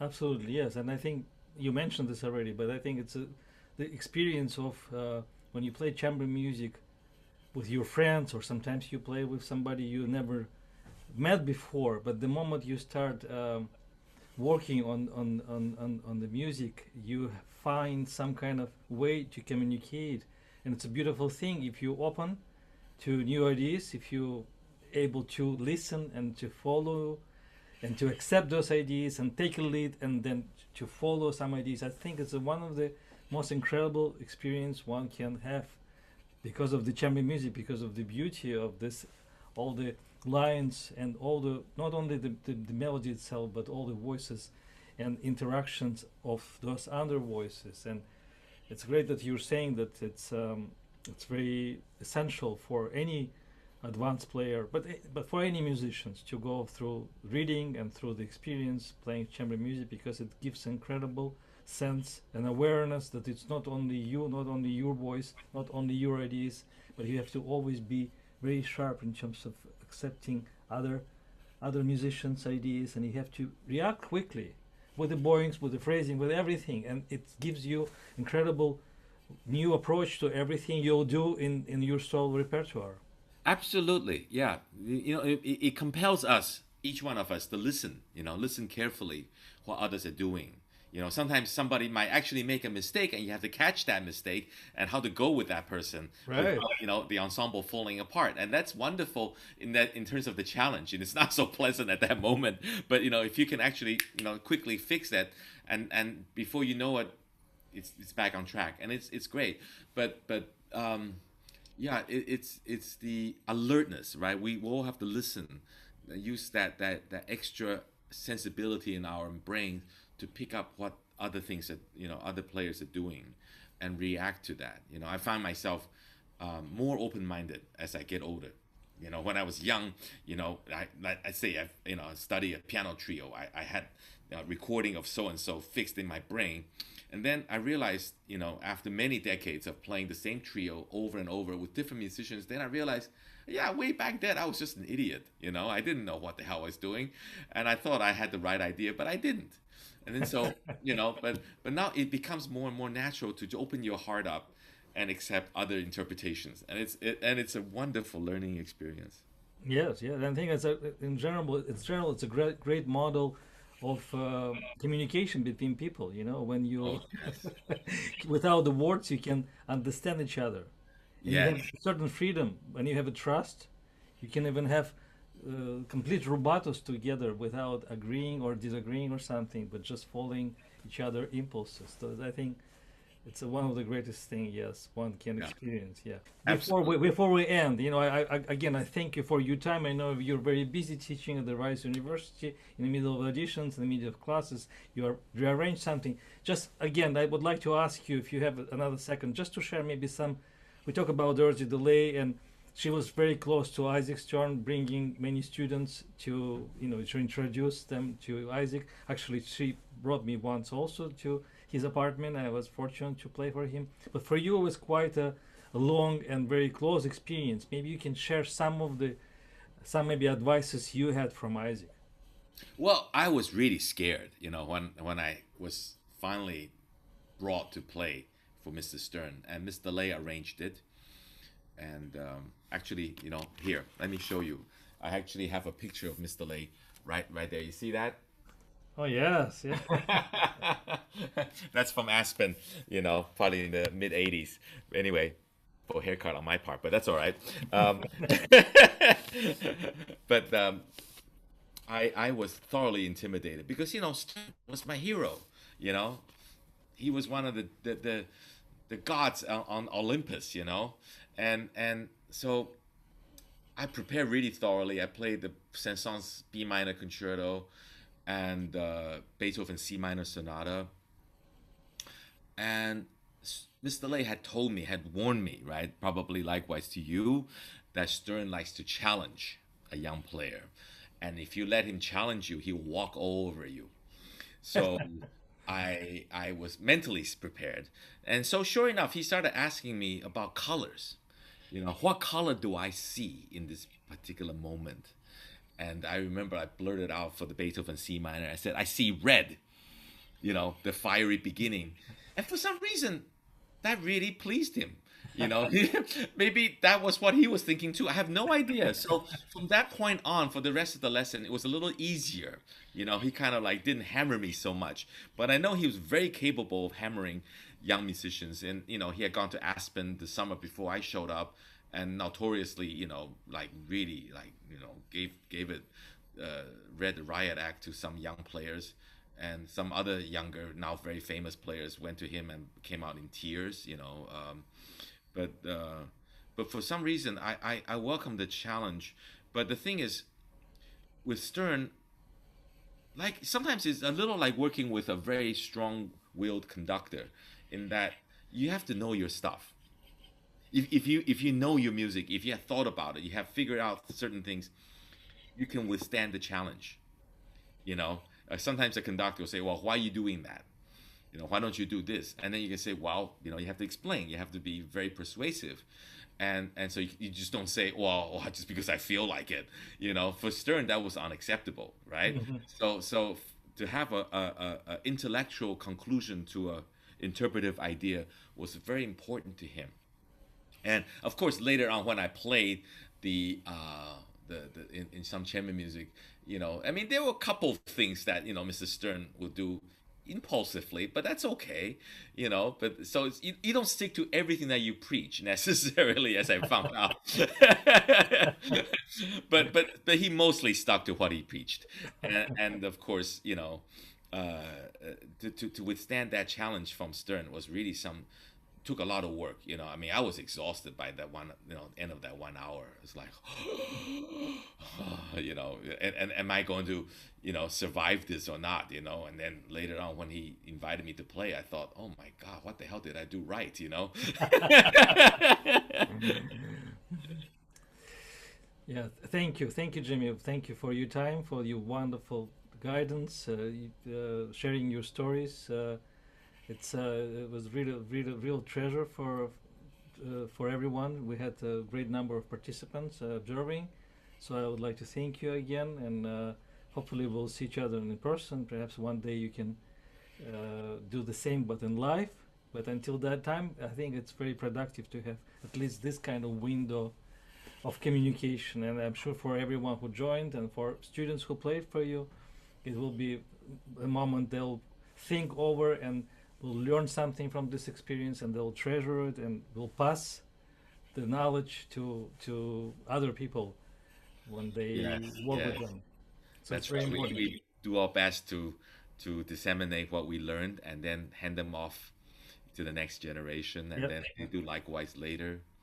I've never been to Michigan State, so I hope I'll get to visit you and all your wonderful students at some point when it's all, you know, well again. We can feel normal, and I want to thank and say bravo to all the players who played today. I thoroughly enjoyed my session with all of them, and I wish you well, Dmitri, and thank you for organizing this series and to commemorate our wonderful and beloved teacher, Dorothy DeLay. I miss her dearly, and I still think about things that she, you know, said to me over the years, and I just want to part with one really funny story. If you can indulge me for 2 minutes. Please. One time, I played a concert in Phoenix, Arizona, and backstage came a gentleman, like probably then was in his 50s or so. He identified himself as David. I think his last name was Goldfarb or something along that line. forgive me if Dr. Goldfarb is looking at this session. I got his name wrong. And he said, "You don't know me, but I am Mr. Lay's very first student." And I said, "Wow, that's wonderful. What are you doing? Are you teaching? Are you performing here in Phoenix?" He said, "No, I'm doing neither. I am actually a cardiologist. I've built a very successful practice, and all because of Mr. Lay. Because I studied with Mr. Lay in pre-college, and when it was time for me to apply to colleges, I sat down with Mr. Lay and talked about my options. And she told me, don't apply to the Juilliard. Go and do something else." So, David continued saying, I was really, really heartbroken that Mr. Lay would say something like that to me. But as it turned out, it was the best thing that ever happened to me, because I went on to med school, and now I have a very good practice. And so we parted company. And then about a month later, I bumped into Mr. Lay at the Juilliard. And I saw her and I said, "Mr. Lay, I recently met your very first student." And her face lit up, and she said, "Oh, you met David." And I thought, I couldn't believe this. This is something from her 40 years earlier. She remembered his name, David. I said, yes. And I proceeded to tell Mr. Lay what David had told me about, talking him out of applying to the Juilliard and all that. And she said, "Oh, yes, he was awful." And then she started smiling again. She says, "But wonderful that he went on to medicine, isn't it?" So anyway, I hope I'm not embarrassing Dr. Goldfarb out there, but I just want to share that charming story of Mr. Lay. Yeah, and she was at least very sincere, so it's also very important to be sincere and think ahead, because if someone doesn't have a passion or real talent for music, it's very tough to right. to Tough business, right? Yeah, Leon Fleischer in his book said when he was 10 or 11 years old, his mom dragged him backstage in San Francisco to meet the great Sergei Rachmaninoff. And Rachmaninoff was taking bows between encores. And then, Mrs. Fleischer said, "Maestro, this is my son, Leon. He's going to be a great musician one day." And, Rachmaninoff was very tall, looking down at Leon. Young Leon said, "Music, very tough business." And he turned around and walked back on stage. So, on that note, we'll say goodbye for now. Thank you, Jimmy. Thank you. Thanks so much. Great pleasure. Thank you for organizing this and for inviting me. Take Until care. next time. Bye-bye. Be well. Yes. Okay, bye-bye. So for everyone who joined today, again, I really appreciate your time, and I'm sure you had very productive 2 hours, and we'll look forward to another session. In 2 weeks, we'll have Catherine Cho, dear friend, and actually she's originally from Michigan, and she was a student of Ms. DeLay, and she's a very accomplished player, and she's professor at Juilliard School, and dear friend, so we'll look forward to her participation. And again, I would like to thank my former student Austin Burket, who has been helping, and of course, person who really supports the series and makes everything is possible is his name is Lauren Harris. He's a unique person in terms of his love and dedication to the music. He's a MSU professor of psychology and has very keen interest in music. And throughout our collaboration discussion, we had very interesting ideas about future of this project. So hopefully we'll have many more sessions online, and when situation will change, we'll do this in a live interaction. So until the next time, I will say goodbye and thank you for joining. Bye bye.